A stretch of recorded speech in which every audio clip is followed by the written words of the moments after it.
Story 1. They are among us. For as long as I can remember, I have heard about them, existing among us unnoticed, older than humanity, living centuries. I first saw one of them at my home. While watching TV, I saw one of them from the corner of my vision, extremely tall and black, standing still against a wall half covered by a curtain. Immediately I told my parents, but they said I was imagining things. I was a little kid at that time, so I didn't really focus on them. But it wasn't until a few more years later that they started to visit us. One during a family gathering, my whole family started to talk about them. My uncle started by saying, "I was once asleep but woke up and saw one standing on in front of the door." He continued by saying, "My friend also once told me about them. He said that one day when he went for a walk before dawn, he saw one of them laying down beside a tree, at least 20 foot long." My aunt then spoke, telling us of the time she had an interaction with one of them. She told, "I was lying down on my bed while I heard someone trying to open a window from the outside. Remembering I was several floors up, I shot up and screamed a little. My husband also woke up and immediately turned the lights on." She continued by saying, "He went around investigating every window and door, helping me calm down and sleep." My grandpa, who was also there, said, "It was late at night when I heard some weird sounds. So when I got up, I was surprised to see a human-like figure leaning against the door beside my bed. While trying to search for a light to flash at it, it disappeared." Adding on to that, he said, "After some time had passed since then, while closing the windows at night, I saw the same figure crouched at a corner far away. This time, managing to use the flashlight, I saw it clearly, looking like a pale old person. It kept on crouching. Deciding to ignore it, I closed the window and went to sleep." Then my other aunt spoke, telling us a man who lives near this place also saw the same figure literally 10 or so feet close to him at approximately 1:30 a.m. He was scared so much he ran away to his parents, who lived a few hundred meters away. These stories scared the crap out of me. But anyways, I went to school. Then one day, after a long time, probably a year or so, my friends and I somehow started to talk about this. My friend told me of a weird event that happened to him and his family. He said, "My aunt saw me or something that looked like me at the balcony and called out to me, but getting no response, she came into the living room only to find me sitting there. She immediately told us what happened, so we went to investigate it. Everyone who was at home at that time saw that thing. It looked like me. Suddenly it jumped to the other side of the balcony and disappeared." He was also surprised to hear about my family's interaction that they had with them. But oh boy, was I in for a surprise when I heard my aunts from my mother's side had even scarier interactions. They told me of seeing one of them dance around on a nearby rooftop in the rain at night with flowers. One of them was staring directly down at my aunt while she was asleep. Seeing them sitting on trees in the forest like birds in the forest behind their house. Random balls of fire climbing up the trees. Not only they, but I as well had a scary interaction with them. I heard one of them walking and running around behind my house, scratching the wall. One day even making it in and running around crazily in my home. I cannot describe how scared I was that night, trying to do anything I can to fall asleep. After all this, I did my own in-depth research on them. Through that research, I found out that they were not the only humanoid creatures, some having wings and some being able to turn into animals. Most like to stay away from humans, but some deliberately cause mischief to people. From then on, my fear of them decreased, though I get spooked when something suddenly falls down or, very rarely, sometimes someone knocks the door at midnight. Just so you know, they are called jinns, and they are among us. Story 2. Weird coworker update. I think I made a mistake. Now that I'm holed up in my house with the doors blocked, I think I can get this out. Let me start off by saying that I've somehow managed to live 28 years without being able to hold a successful conversation. You'd think I'd have caught on by now, but nope. I still sound like an alien talking to a human being for the first time. As a result of my social ineptitude, I'm a bit of a loner.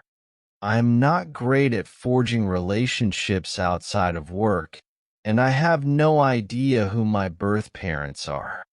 To put it simply, I've come to the harrowing realization that I'm someone that no one would miss if I disappeared.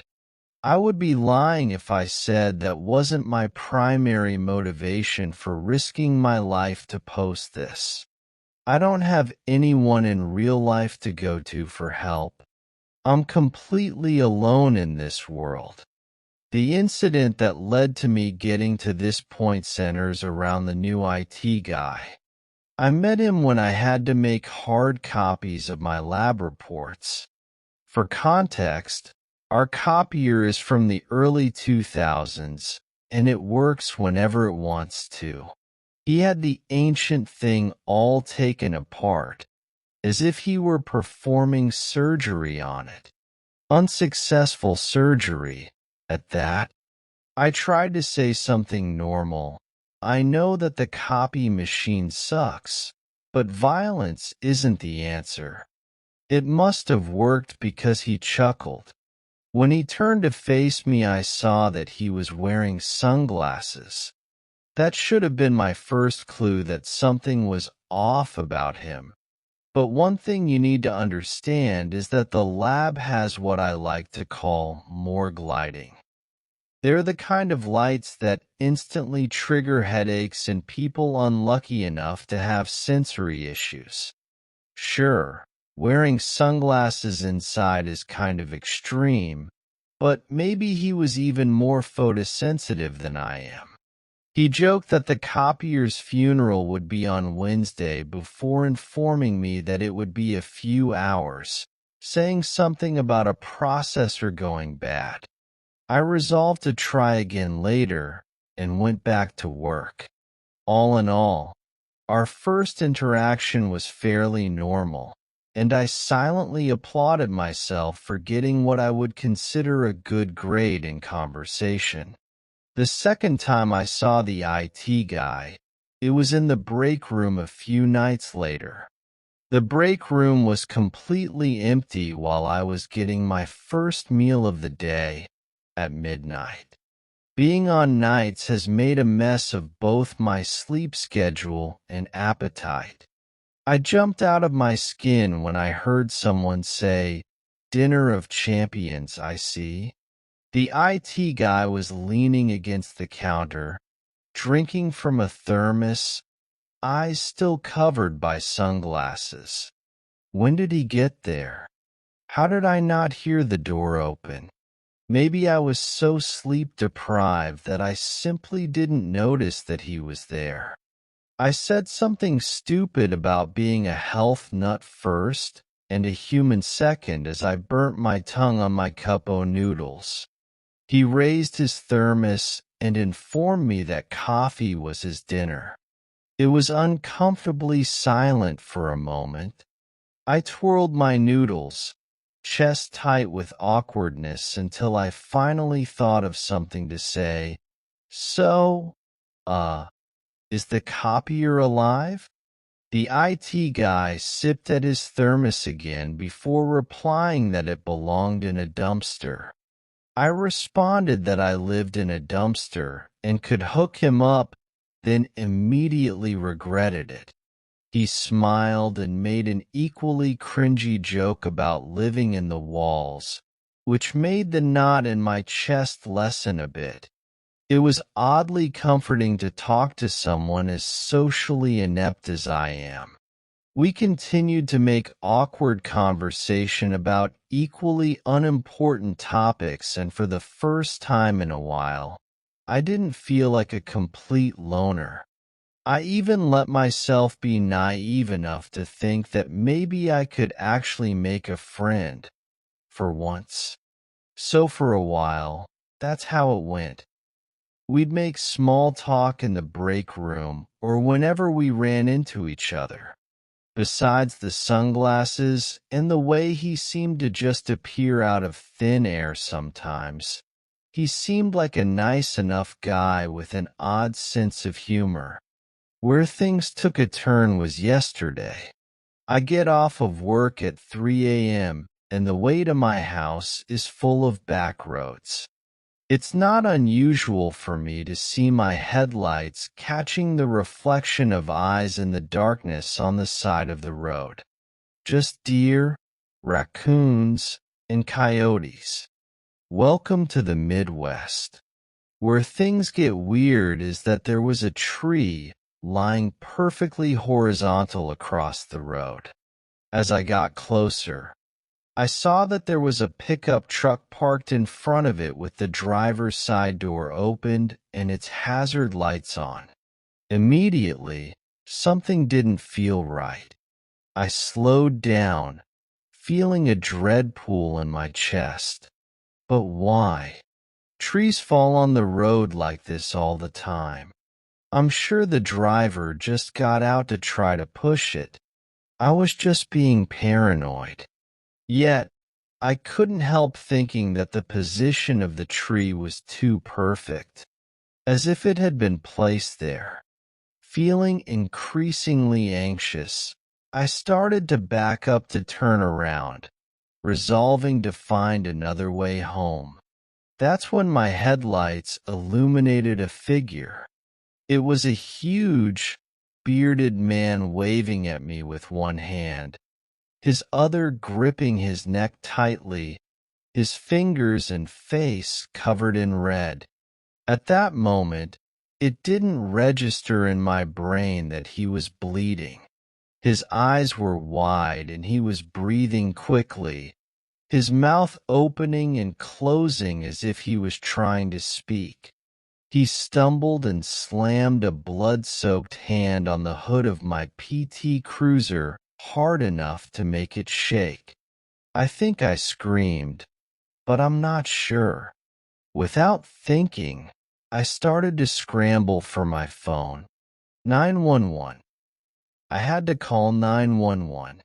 In hindsight, I should have handled this better. I should have done more. I could have done literally anything besides sitting in my car like an idiot, fumbling for my phone. My whole body was shaking as I finally found it, but in my haste, my dumb ass dropped it. After I snatched it up from the floor, I glanced back at the man only to discover that I was alone.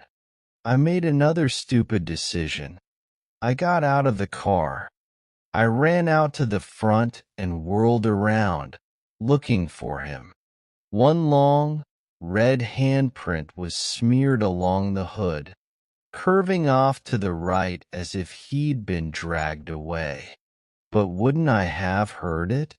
How could I not have heard him being dragged? He was right there. Was that a voice? There it was again, followed by the sound of something falling. I hesitated, not knowing if I should run fast and far or see if I could find the bearded guy. He was hurt. If I left him, what would happen?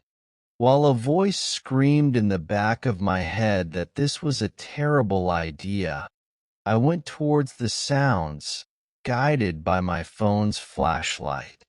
This was the right thing. This was scary, but this was the right thing. Wasn't it? If it was me bleeding to death in the woods, I'd want someone to find me. It took a lot of effort to keep my breathing even as I pressed through the underbrush. That effort quickly went to waste when my phone's light illuminated two glowing eyes in front of me. I jumped back, thinking at first that I'd run into some sort of nocturnal animal, until the animal raised a hand to shield its eyes from the light.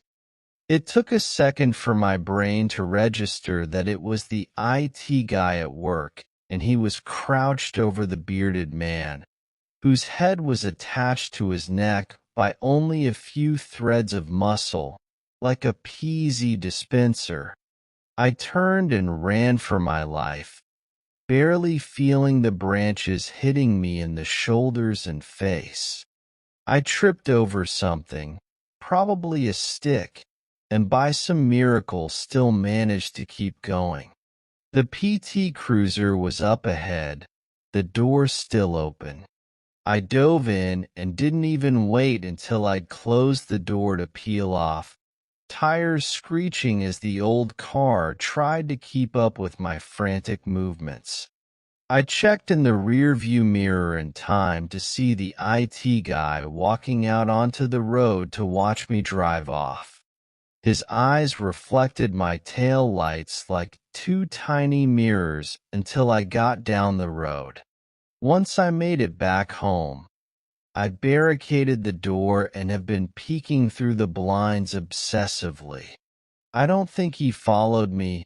Heck, I don't even know if he actually saw me. I think I may have blinded him with the light. Yet, I still don't feel safe. I told 911 about the bearded guy's truck left abandoned in front of a fallen tree, but for whatever reason, the idea of telling them about the IT guy filled me with so much alarm that I wanted to vomit. It was an odd feeling, like somehow he'd know if I'd tell them, and it wouldn't end well for me. I'm hoping that just telling them about the truck would help them find the bearded guy. If there was anything left to find, by the time they got there, that conjured up the memory of the bearded man's head, and I had to run to the restroom to throw up what little I'd eaten today. So, I'm really not looking forward to going to work tomorrow. If anyone has any thoughts on how to handle this, I'd love to hear them because my brain just keeps cycling back to panic. Omar wasn't at work for the rest of the week after we broke in. Rami had been keeping an eye on him, looking for an opportunity to catch him off guard. Apparently, Omar was keeping his talisman on him at all times, seemingly becoming more and more paranoid by the minute. Where the situation took a turn was when I came home to find Rami in my kitchen, a bundle of paper towels clasped to his cheek as blood oozed from 3 long gashes across his chest. "Oh, hey," he greeted me cheerfully. "Do you have tape? What happened? I think Omar is sick of my shit," Rami said with a particularly devious smirk. "You, hold on. Tape? My cheek is falling off. It'll reattach in a few minutes, but in the meantime, the flapping sensation is driving me up the wall. So if you wouldn't mind getting something to stick it in place, that'd be fantastic. Super glue would probably be alright too. Or staples. I'm not picky." That last suggestion made my stomach turn. Without another word, I went on a frantic search, trying to remember where I'd last seen my roll of tape. The most recent time that I'd used it was to pack up before moving in. I ended up finding it on the bathroom floor, of all places. Siri must have been batting at it. I couldn't look as Rami taped the skin over his cheekbone back into place. Once he was done, he looked down at his shredded torso, muttering that he was glad that he'd worn a shirt he didn't care about. Naturally, I had questions, many questions. So, fun fact about goals, he began, leaning casually against the counter as if he didn't look like he'd just crawled out of a blender. You stab them once, they die. But if you stick him any more than that, they come back to life stronger than before. Unfortunately for us, Omar seems to have used that to his advantage. I couldn't think of a better way to phrase my next sentence, but I wanted to make sure that I understood correctly. So, Omar forced the hoof jinn to evolve? At first, Rami furrowed his brow, but then a smirk started to pull at the corner of his mouth. Is this about that Pokemon thing again? I sheepishly admitted, yeah, sorry. It's my best reference. He chuckled softly with a shake of his head. I don't know how, but somehow, I think I've tricked him into thinking that my idiocy is charming. Anyways, he continued, yes, the ghoul is stronger now. It's not going to be as easy to get rid of it. You mean to kill it? That made a chill settle in my chest. Isn't there some way to free it? Sure. Kill Omar, steal his talisman, release it from servitude ourselves. Was that all? Easier said than done, especially since the hoof jinn apparently got an upgrade. I know that thing tried to eat me and seemed to hold a grudge about me having the audacity to defend myself, but when I saw it in Omar's house, it had been sapped of any cognizance. It was reduced to a marionette of flesh and bone. Nothing deserves that. Truthfully, I also couldn't stop thinking about if the same thing were to happen to Rami. The idea of everything that makes him being siphoned out simply to make him nothing more than a weapon. Was that what Omar's goal was? To use both jinn as weapons? Or was he planning to just stop with the hoofed one? My troubling thoughts must have shown on my face because Rami added, "We'll make it happen, all right? We'll only put it out of its misery as a last resort." Sounds good. I agreed. Without warning, he then ripped the tape off of his cheek. To my relief, it stayed in place, with only a jagged pink line left to indicate where the injury had been. Soon enough, even that would disappear. He ran a hand through his hair thoughtfully, frowning when he found a lock that was clumped together with blood. It's on its way for round 2, so I'll try my best to incapacitate it. In the meantime, Omar will be unprotected. Round 2? The now too familiar sensation of dread settled in my gut. I asked how he knew that the hoof jinn was coming. He'd gotten the ghoul to bite him, and was using the same sixth sense that we had for each other to keep track of its whereabouts. I'm guessing while you're dealing with the hoof jinn, you want me to? I trailed off, not wanting to finish that thought. Noticing my hesitation, Rami said, "You don't have to kill Omar. All I'm asking you to do is get in, cover up the wall, get out, then you can leave the dirty work to me. All right. I took a deep breath before stammering, "You know, I'd appreciate it if you could tell me in advance when you've got an evil scheme.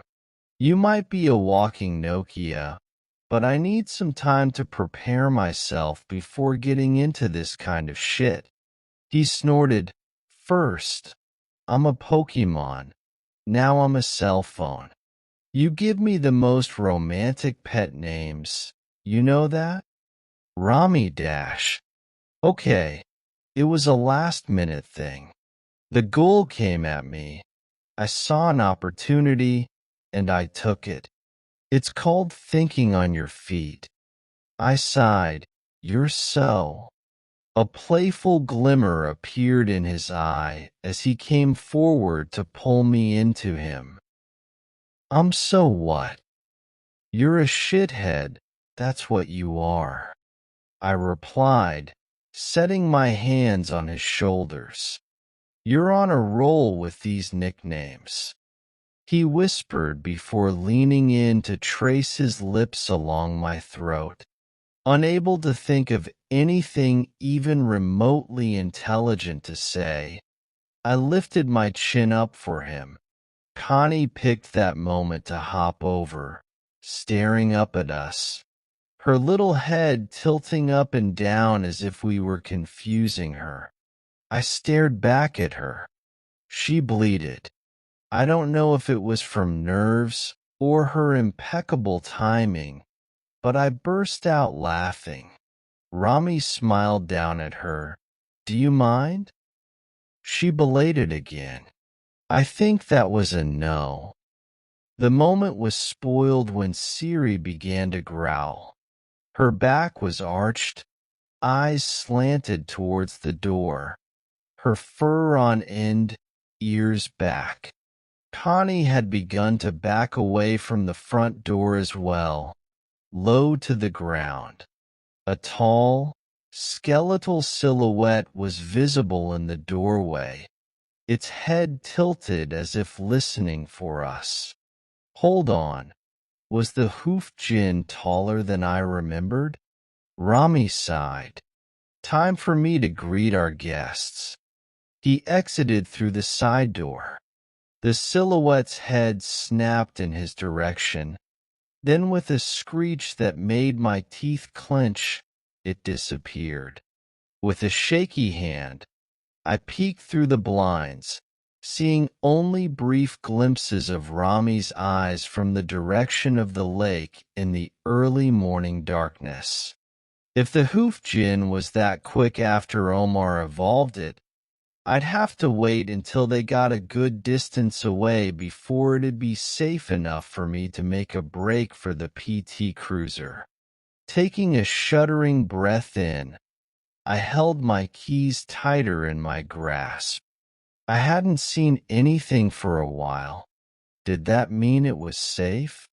Steeling myself as best as I could, I threw the door open and dashed for the car, not giving myself the chance to look around like a scared rabbit.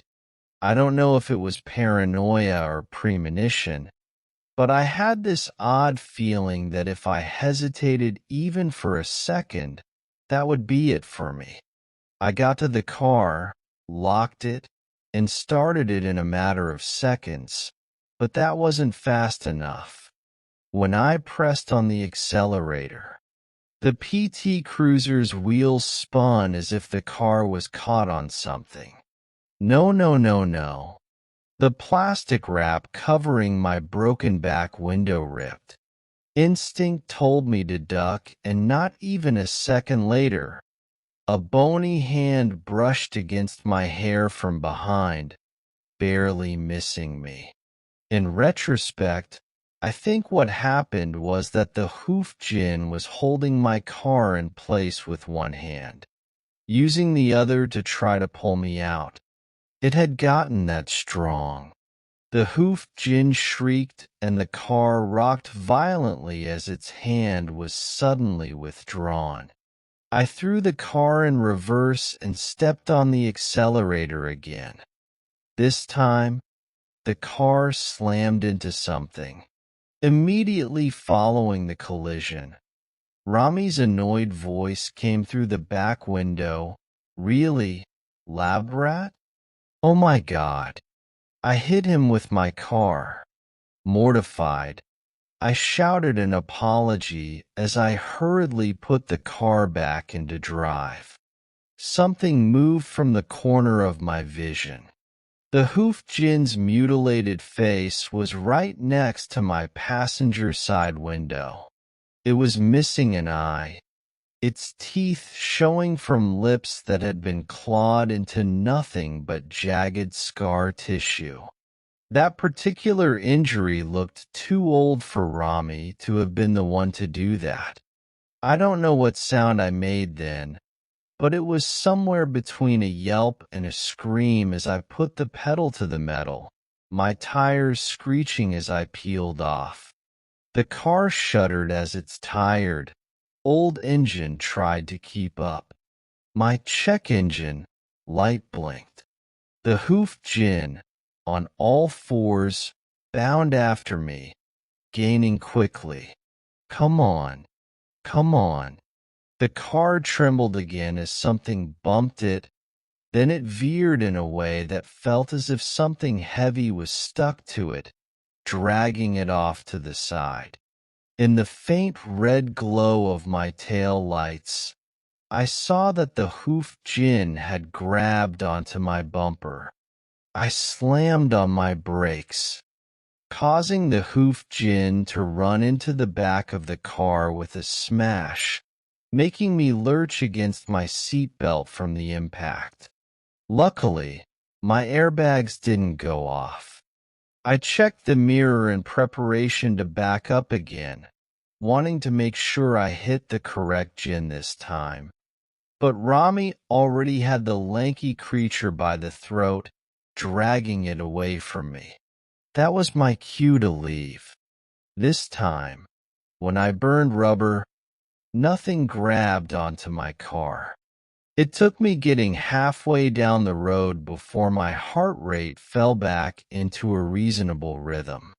To my relief, the check engine light had stopped blinking, though it hadn't disappeared. I really should get a new car sometime. Now that I wasn't in immediate peril, I had to think. There was a 24-hour Walmart where I could get some paint. Anywhere else would be closed by this time of night. I had to be quick, though. I had faith in Rami to incapacitate the Hoof Jinn, but I didn't want to risk it getting away from him. It was definitely faster and stronger than it had been before. Once I parked, I saw that my poor PT Cruiser had taken yet another beating. The back of it had a huge dent, lined with a few drops of blood. I felt ashamed once again when I realized it could be Rami's. He thinks it's hilarious and had no hard feelings after the fact, but I still can't believe I did that. When it came to getting supplies, I'm embarrassed to say that Splatoon logic took over. In the end, I bought a paintball gun. I also got the ridiculous idea to grab balloons and fill them with black paint. The thought process I'd had was that it'd be better if I were able to hit the wall from a distance, especially if Omar put up a fight. After a rushed, messy session of filling up balloons in the parking lot, it was time to unleash my inner Woomy. I may cringe, but I am free. And yes, I was covered in paint by that point. I know this was a stupid idea, but stupid has worked for me quite well in the past. Feeling somewhat clownish with my paintball gun and paint balloons, I crept through Omar's backyard. His gate was locked. This time, I didn't have Rami here to let me in. I had to climb. Somehow, I managed not to hurt myself as I scaled the fence, and surprisingly, none of the balloons popped. Another thing that surprised me was that the back door was unlocked this time. Weird. This wasn't a trap, was it? Raising my paintball gun like it was a real weapon, I slowly entered the house. Inside, the kitchen was dark. The whole place was silent. Unease set in. This felt very much like a setup. When I turned the corner into the living room, I found Omar sitting on the stairs, head in his hands. As soon as he spotted me, he jumped up, eyes wide as he shielded the scripture with his body. "Wait," he shouted. "I didn't mean for things to get like this. Please, just hear me out. This wasn't right." Regardless of what he'd done, holding him at gunpoint, even if it was just a paintball gun, while he quivered in terror, made me feel sick. Omar sounded desperate as he kept going. "I'm in over my head, all right? I admit that. I should have just stayed out of it. Now, I don't know how to get out." Guilt clenched at my chest and tightened my throat. It had been easier with Matthew and Anya's ex-husband. With them, I had the assurance that I'd done what I needed to do to defend myself. If Omar had done as they did and chosen violence, it would have made everything so much simpler. But he kept pleading, pausing only to swallow nervously. "The incident in the animal facility showed me that I'm not nearly as prepared as I thought that I was. I thought I could use the JINN to fight back against the old ones around here, the ones that think they own us. But now, I just don't want to die." His voice broke at the end, as if he was near tears. I stammered, This isn't a real gun." He swallowed again. "It may as well be. You cover up that wall. I'm dead and you know it." I knew it was entirely possible that this could all be an act, that I was being manipulated. If it was, then God, was it convincing? Taking a deep breath, I reminded myself why I was there. The Hoof Jinn was forcibly transformed, and its will was stripped away. Rami had been exorcised, putting both him and I in a terrible position. With all of that in mind, I retorted, "You didn't give the Hoof Jinn much of a choice. And how can I believe anything you say when you send that thing after Rami?" "He was following me," he replied with a fearful quake in his voice. "I didn't have a choice." Shaking my head while keeping my eyes on him, I said, "I'm going to need you to prove it. Prove that you're not. I need to know that you're not lying to me. Whatever you need, Labrat. Just please. Release the Hoof Jinn from its service." Omar nodded quickly. "I can do that. And if I do, you won't paint the wall? You won't let the Ifrit kill me?" "I can't guarantee anything. I don't have any control over Rami. Once he makes up his mind. So no matter what, I'm dead, is what you're telling me," he said shakily. I thought quickly, swallowing to try to get some moisture in my dry mouth. I said, "You could try to leave town. I could. I could at least get you a head start. That's the most I can do, Omar." Never mind the fact that Rami came all the way to Ohio from Iraq to hunt down 2 Marines.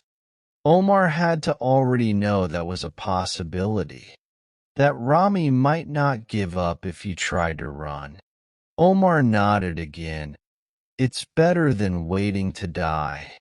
He withdrew the round talisman that he'd used to trap the hoofed jinn from his pocket. His hand trembled as he murmured in Arabic, glancing warily between it and me. I hated this. I hated feeling like I was holding him hostage.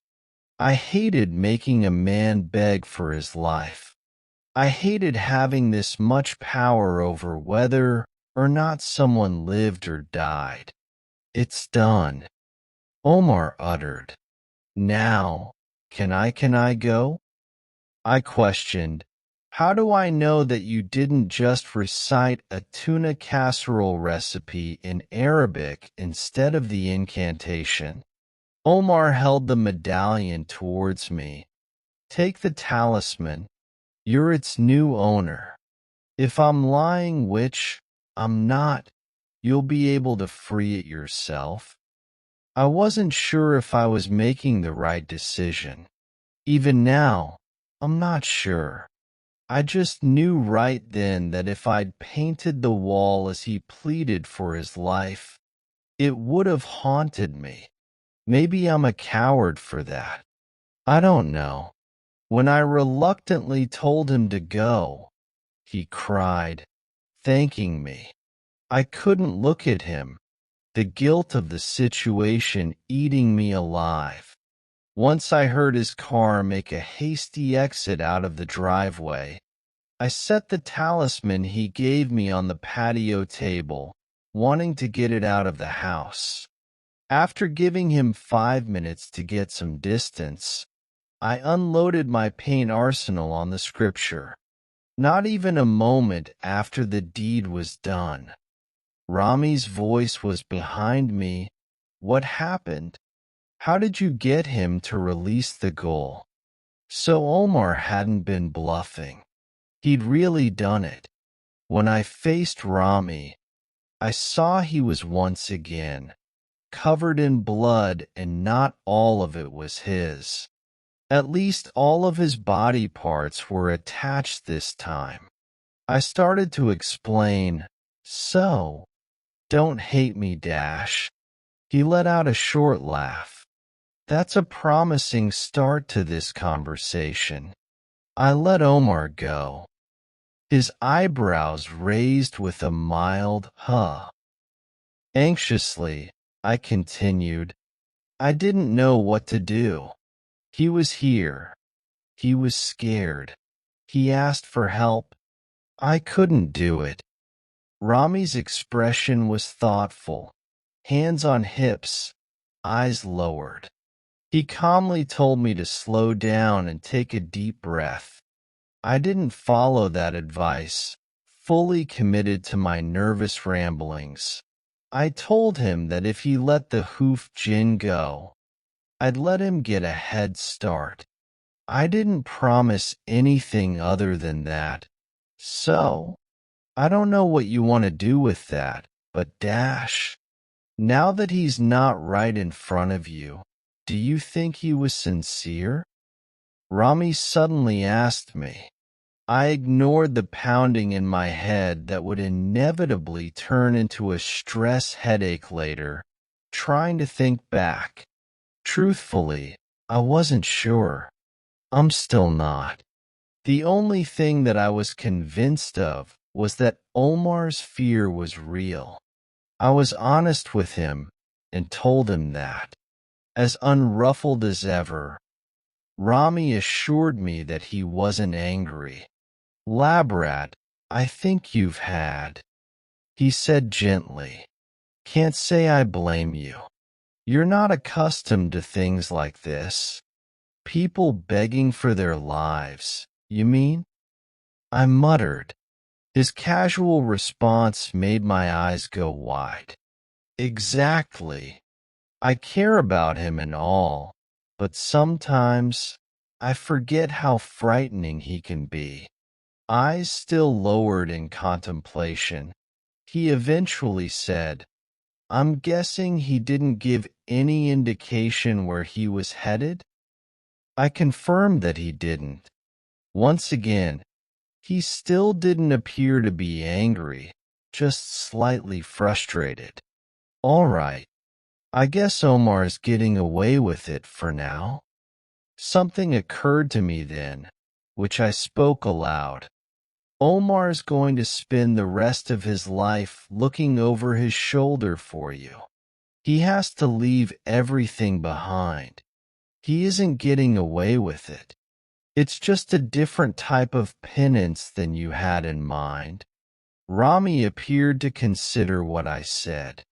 After a moment, he gave me a small smile. If I didn't know better, I'd think that you felt bad for him. I don't. Just thinking is all. I uttered. He informed me that the hoof jinn was still in my yard. Apparently, once it was released, it had simply stopped moving, collapsed to its knees, and examined the self-inflicted scars on its arms as if for the first time. He left ahead of me, wanting to make sure it wouldn't do anything reckless. When I arrived, I found that Rami had managed to get it to sit on my porch steps. Faintly, Siri's growls and hisses from inside were audible. The hoofed jinn had its ridiculously long arms looped around its knees, crumpled into itself with its head down. It didn't look up when I approached.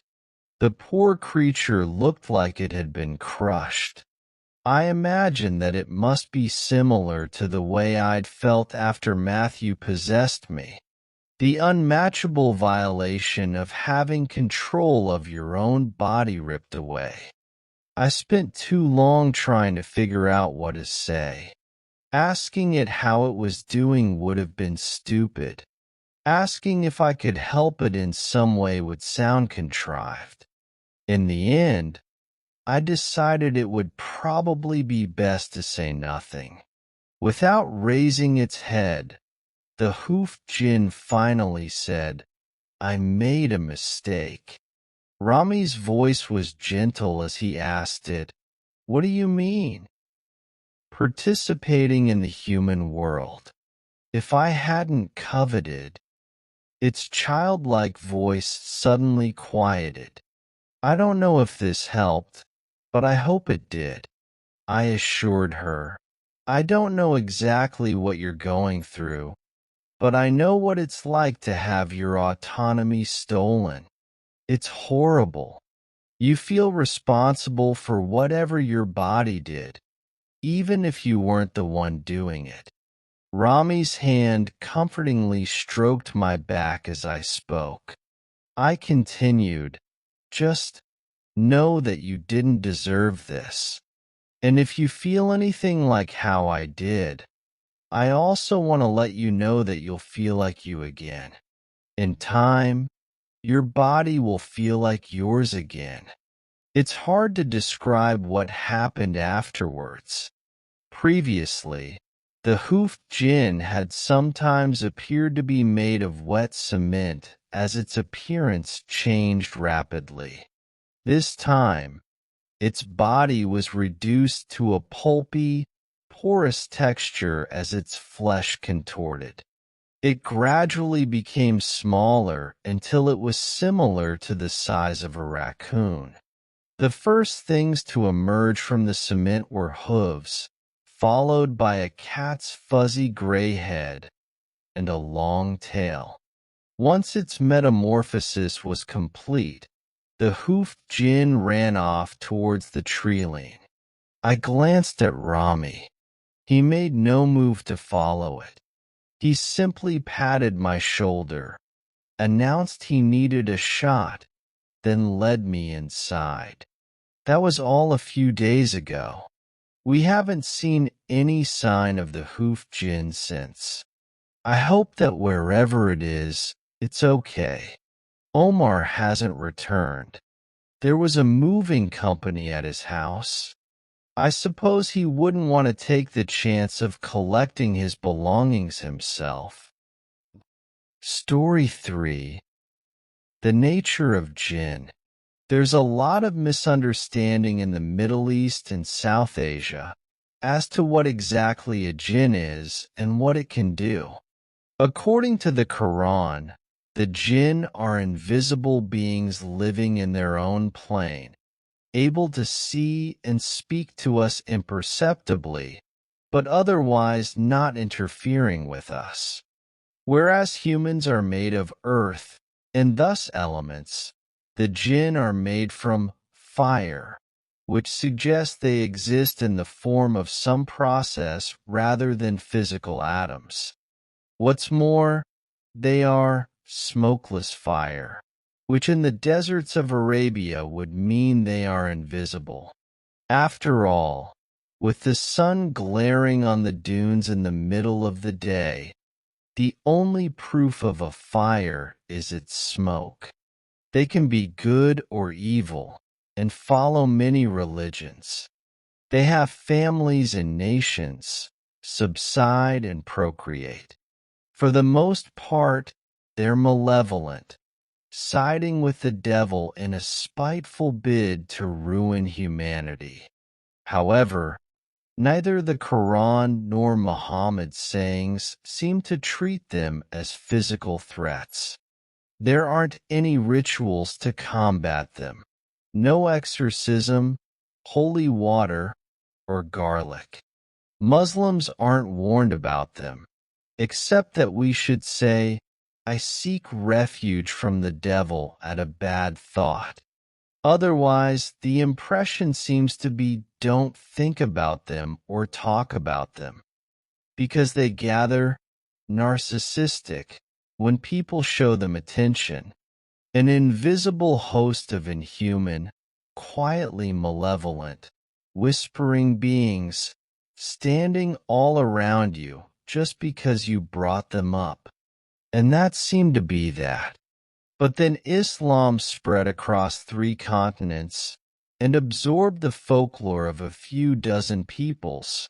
And today there are stories up and down that stretch of the world, blaming jinn for everything. Jinn are blamed for every phenomenon. Sea monsters, madness, inexplicable injury, abduction, possession, odd noises, lights in the sky, beasts in the woods, shape-shifting demons, and fortune tellers. The stories are most common in Pakistan and Africa, leading medieval Muslim authors to write books guessing as to why. If you were to walk the streets of 10th century Spain, you'd find a bookshop with titles like The Preferred Climate of Jinn and The Jinn of Africa, with explanations as to why so many of those people see jinn. And what I've noticed is that people who don't think jinn can take shape or harm us don't tend to report those kinds of experiences.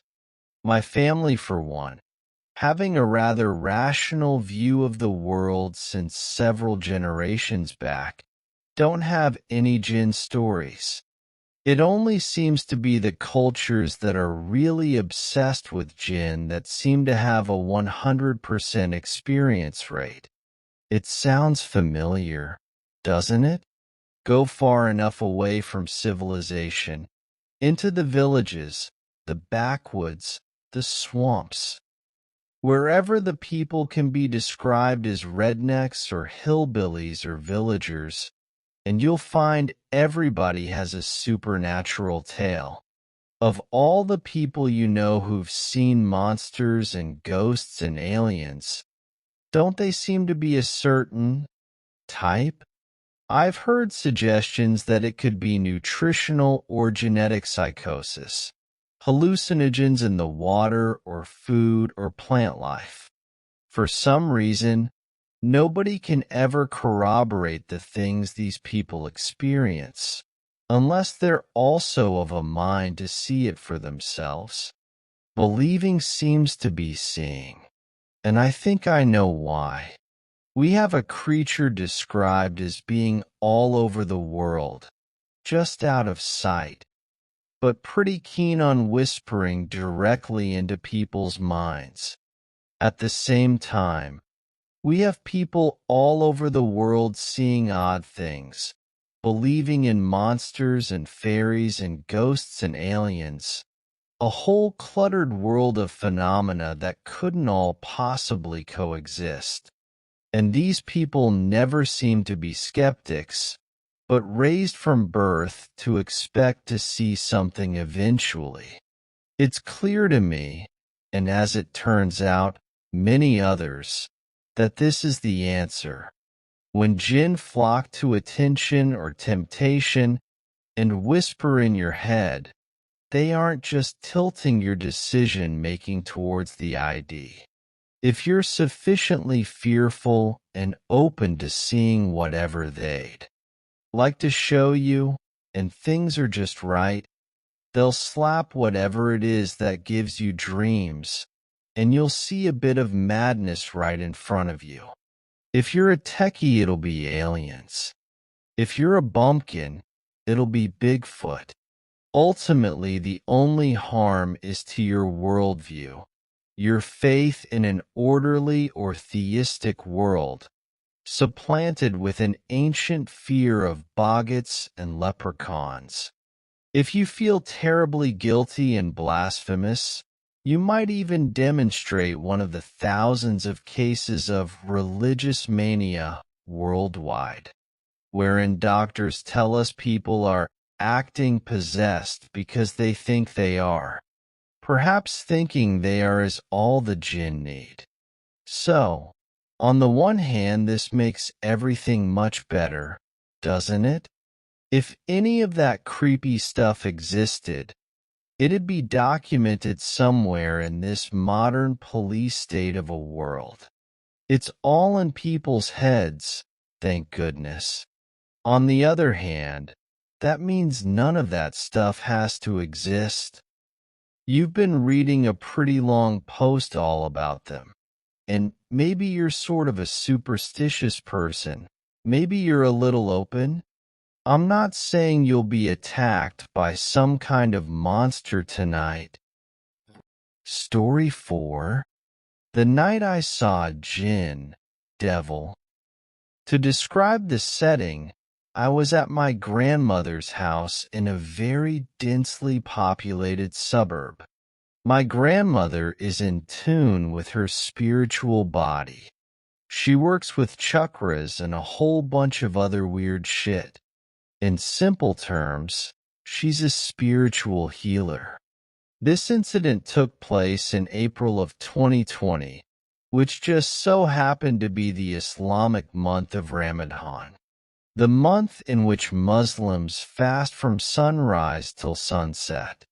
I crawled into bed on a Tuesday night as usual. At around midnight I got hungry, so I made my way downstairs to the kitchen. Upon reaching the kitchen, I hear two cats fighting outside. My grandmother lives in a gated complex, and she is the only one there who owns a cat. Out of curiosity, I open the door that leads from the kitchen to the backyard. As soon as I opened it, something ran across, from the right to the left. It moved so elegantly, almost as if it floated through time. The sound of claws scraping on the floor echoes around the other side of the house. It galloped, not as a horse, but rather a small monkey. The only way I could describe it is it looked and felt dark. It left streaks of black matter as it ran. A dark and twisted aura surrounded it. Unable to define its features, I could only see something I'd describe as a black entity of nothingness. Grabbing a broom that was against the wall, I chased it as soon as it initially ran past the door. I cut the corner half a second after it did, and it was nowhere to be seen. Vanished into thin air. Keep in mind, this is still Tuesday night. Losing my appetite, I go back to sleep. In Ramadan, Muslims are encouraged to wake up early before sunrise to have breakfast before the fast begins. One can only eat up until sunrise and not beyond until sunset. Wednesday morning I awake at 8, missing all my alarms I set so that I could have my early breakfast before sunrise. I check with everybody else after they wake up, and they had the same issue. I relayed the story about the cats that were fighting to my grandmother, but she assured me that her cat was in her bed last night.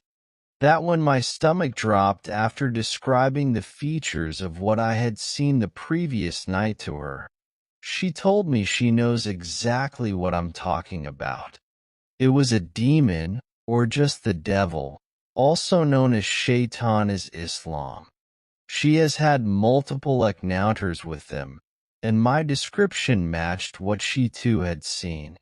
This hasn't haunted me, but has been a story I've wanted to share on this subreddit for a while. I try to explain what I saw that night to people, but nobody can seem to relate or back it up.